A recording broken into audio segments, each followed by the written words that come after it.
আজকে আমরা অ্যাডোব ইলাস্ট্রেটরে একটা বৃত্তের দুই দিকে কিভাবে লেখে সেটা দেখব। সেজন্য আমি অ্যাডোব ইলাস্ট্রেটরে একটা বৃত্ত ড্রয়িং করব শিফট ধরে।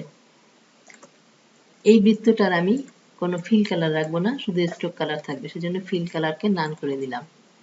আর বৃত্ত দিয়ে যখন কাজ করব তখন এটা সেন্টার পয়েন্টটাকে আমরা গাইডলাইনের সাহায্যে চিহ্নিত করে রাখবো।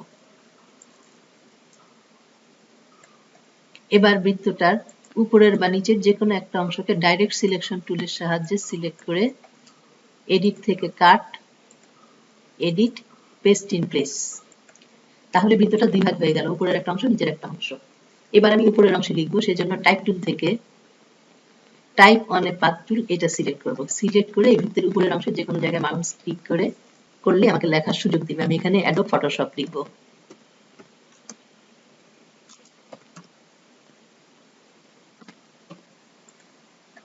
এখন লেখাটাকে নরমাল সিলেকশন টুল দিয়ে সিলেক্ট করার পর দেখেন এই যে এখানে একটা পয়েন্টার দেখা যাচ্ছে, এবং মাউসের চেহারা যখন এই অবস্থায় আসবে তখন এই পয়েন্টারে ক্লিক করে এটাকে একদম বাম দিকে নিয়ে আসলাম।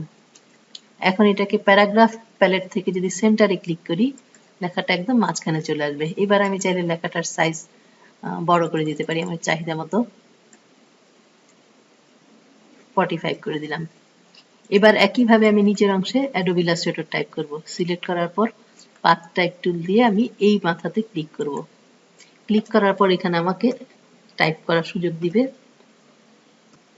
এখানে আমি অ্যাডোব ইলাস্ট্রেটর লিখলাম। এখানে সেন্টার আগেই দেওয়া ছিল, সে কারণে এটা সেন্টারে এসেছে, তা না হলে আমি এখানে এটা পারফেক্ট সেন্টার হয় না, এটাকে একটু এখানে মিশিয়ে দিতে হবে। এটাকেও এবার এটা পারফেক্ট সেন্টারে আছে, কিন্তু একটা সমস্যা, সেটা হচ্ছে যে লেখাটা অ্যাডোব ইলাস্ট্রেটর নিচে লেখাটা উল্টো হয়ে গেছে। আমি যদি গাইডলাইনটাকে একটু লুকিয়ে রাখি, হাইড করে দেই, তাহলে এটা ক্লিয়ারলি দেখা যাবে।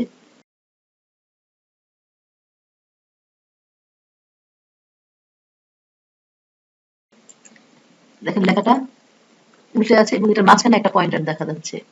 এই পয়েন্টারে ক্লিক করে আমি এটাকে মাউস ড্র্যাগ করে উপরের দিকে নিয়ে যাব। এখন লেখাটা সোজা হয়েছে, কিন্তু অন্য একটা সমস্যা আছে। আমি যদি এটাকে ক্লিক করি, সিলেক্ট করি, তাহলে দেখেন একটা লেখা বৃত্তের বাইরের দিকে আছে, আরেকটা লেখা বৃত্তের ভেতরের দিকে আছে। এটা এরকম হলে তো হবে না, আমি এখানে এটাকে হয় এটাকে বাইরের দিকে নিয়ে আসবো অথবা এটাকে ভিতরের দিকে নিয়ে আসবো। এটাকে আমি বাইরের দিকে নিয়ে আসতে চাচ্ছি, এই জন্য এটাকে সিলেক্ট করার পর ক্যারেক্টার প্যালেট থেকে আবার base line, set base line shift, এখানে ক্লিক করে এখন এটা বাইরে এসেছে। এখন লেখা দুটোই একই বৃত্তের বাইরের দিকে আছে, এটা ঠিক আছে। এবার আমি গাইডলাইনটাকে আবার নিয়ে আসি, শো করে দিলাম। এখন এটাকে আমরা বিভিন্ন রকম ডিজাইন করতে পারি। আমি এখানে সেন্টার থেকে যদি একটা সার্কেল ড্রয়িং করলাম, এটার স্ট্রোকটা একটু মোটা করে দিব।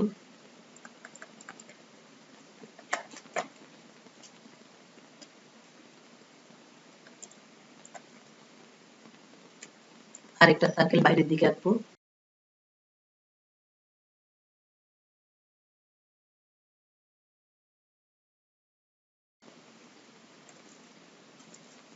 এবার আপনি চাইলে ভেতরে আরো ডিজাইন করতে পারেন, এটা আপনাদের সম্পূর্ণ ইচ্ছা। আমি সামান্য একটু করি।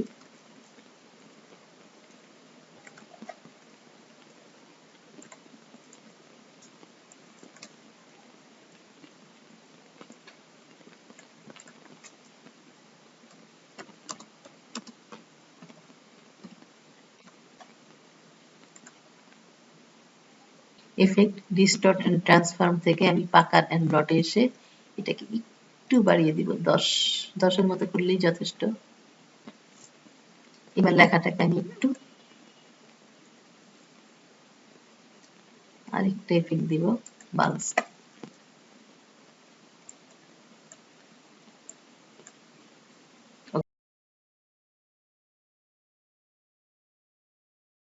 ওকে, এখন লেখাটাকে আমি সেন্টারে এনে রাখবো। লেখাটা কালো রং রাখতে দেখা যাবে না, এটাকে আমি সাদা করে দিব।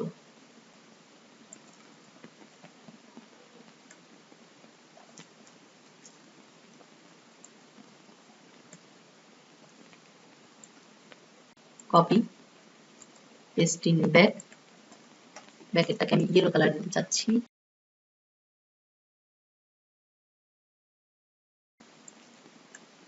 এবার এটাকে ডাউন অ্যারো কি দিয়ে নামিয়ে দিলাম, রাইট অ্যারো কি দিয়ে।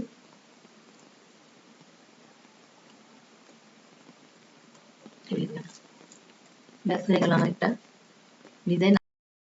আজকের মতো এই পর্যন্তই।